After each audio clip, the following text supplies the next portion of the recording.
కేటీఆర్ నోరు అదుపులో పెట్టుకొని మాట్లాడితే బాగుంటుందని బండి సంజయ్ సంచలన వ్యాఖ్యలు చేశారు. నీ చిట్టా అంతా నా దగ్గరుంది, సవాల్ చేస్తే బండారం అంతా బయట పెడతారంటూ కీలక కామెంట్స్ చేశారు. మిమ్మల్ని రాళ్లతో కొట్టే రోజులు దగ్గరలోనే ఉన్నాయంటూ హాట్ కామెంట్స్ చేశారు బండి సంజయ్.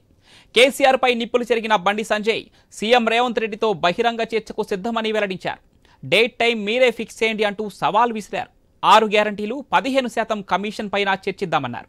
గ్రామాల వారీగా కేంద్రం ఏం చేసిందో, రాష్ట్ర ప్రభుత్వం ఏం చేసిందో లెక్కలతో వివరిస్తానని స్పష్టం చేశారు బండి. ఇక కాంగ్రెస్ పై పోరాడుతున్న చరిత్ర బీజేపీదేనని బండి సంజయ్ స్పష్టం చేశారు.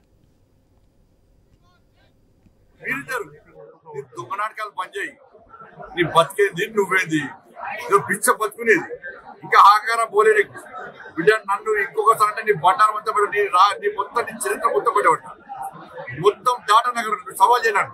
ఉన్న సవాల్ చేయి, చరిత్ర సిద్ధమని చెప్పాను. నీ చరిత్ర బయట పెట్టడానికి నేను సిద్ధము. పర్సనల్ గా పోవద్దనే పోతలేను. నువ్వు నా సవాళ్ళకి సిద్ధమా చెప్పు, నీ బయట పడతాను. లీగల్ నోటీస్ ఇచ్చినావు, పిరికి పందులకి పారిపోయిన పిరికి పందవుడు. అసలు నీ అయ్యం లేకుంటే నేను కుక్కల దగ్గర మళ్ళీ చెప్తున్నా, కేసీఆర్ అనే వ్యక్తి కాదు అనురా. రాళ్ళు చెప్పుతో కొడతారు. నేను కేఆర్ బ్రదర్. టీచర్ ఎమ్మెల్సీ ఎన్నికల్లో బీజేపీ గెలిచిన వారం రోజుల్లోనే దీక్షలు, ఉద్యమాలతో కాంగ్రెస్ ప్రభుత్వంపై యుద్ధం చేస్తామని కేంద్ర మంత్రి బండి సంజయ్ ప్రకటించారు. నమ్మక ద్రోహానికి, పోరాటానికి మధ్య ఈ ఎన్నికలు జరుగుతున్నాయని చెప్పుకొచ్చారు. రోడ్డెక్కి కొట్లాడేందుకు తాము సిద్ధంగా ఉన్నామన్నారు. బీసీ జాబితాలో ముస్లింలను చేర్చి బీసీలకు ద్రోహం చేస్తున్నారని కాంగ్రెస్ సర్కార్పై మండిపడ్డారు. ముస్లింలను జాబితాలో చేర్చిన కాంగ్రెస్ బీసీ జపం చేస్తే నమ్మటానికి ఎవరూ సిద్ధంగా లేరన్నారు. అసలు బీజేపీ అంటేనే బీసీల పార్టీ అని బండి సంజయ్ చెప్పుకొచ్చారు. ఎమ్మెల్సీ ఎన్నికల ఫలితాలతో రాష్ట్ర రాజకీయాల్లో పెనుమార్పులు రావడం తథ్యమన్నారు బండి సంజయ్. కరీంనగర్లో నిర్వహించిన బీజేపీ ఆత్మీయ సమ్మేళనం కార్యక్రమంలో పాల్గొని బండి సంజయ్ ఎన్నికల ప్రచారం నిర్వహించారు. అటు ఎస్ఎల్బీసీ ఘటనపై బండి సంజయ్ దిగ్భ్రాంతి వ్యక్తం చేశారు.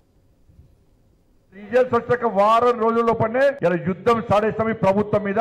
ఉద్యోగుల విషయంలో గాని, ఉపాధ్యాయుల విషయంలో గాని, నిరుద్యోగ యువత విషయంలో గాని మేము తప్పకుండా యుద్ధాన్ని వారం రోజుల్నే సాడేస్తాం. మీరు 42% తుర్కోలను తీసేసి 42% బీసీలకు రిజర్వేషన్ ఇస్తా అంటే మాత్రమే మేము ఆమోదిస్తాం. దానిలో ముస్లింలు కలిపితే ఎట్టి పట్ల ఆమోదించాం. మాది బీసీల పార్టీ, బీసీలకు సాయం చేసే పార్టీ, అగ్రవర్ణంలో పేదలు కూడా సాయం చేసే పార్టీ, ఎస్సీ ఎస్టీలో పేదలకు సాయం చేసే పార్టీ. మాది పేదల పార్టీ కాబట్టి పేదల గురించి ఆలోచిస్తుంది తప్ప మాకు అటు ఇటు మాకు సవాల్ లేదు. దాన్ని ఎట్టి బస్సు తిరస్కరిస్తాము. మేము బీసీలకు న్యాయం చేస్తున్నామని చెప్పి ఇవాళ నిర్భయంగా చెప్పిన పార్టీ భారతీయ జనతా పార్టీ. పక్క గెలిచినాక రిజల్ట్